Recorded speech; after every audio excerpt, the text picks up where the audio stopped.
Secretary of Defense Lloyd calling Ukraine's fight a marathon that will require long-term support, rather than a sprint to the finish.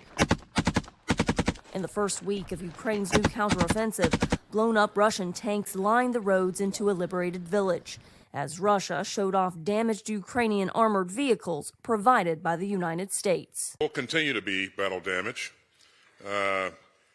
I think the Russians have shown us that same 5 vehicles about 1,000 times from 10 different angles. But quite frankly, the Ukrainians still have a lot of combat capability, combat power.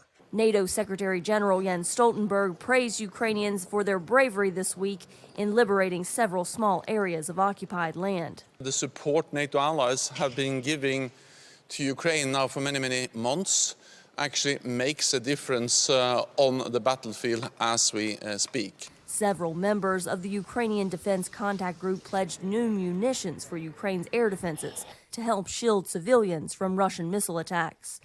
Denmark and the Netherlands announced that long-awaited F-16 pilot training would start this summer, with U.S. officials telling VOA that allies will initially train about 24 Ukrainian pilots. But the top U.S. military officer warned that none of this means F-16s will defend Ukrainian skies anytime soon.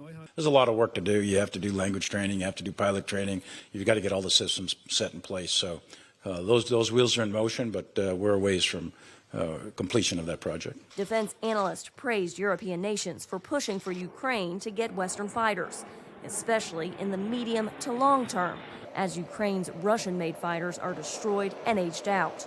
But some are critical of the Biden administration over making the decision so late. These are serious people trying to make serious decisions, trying to weigh competing calculations.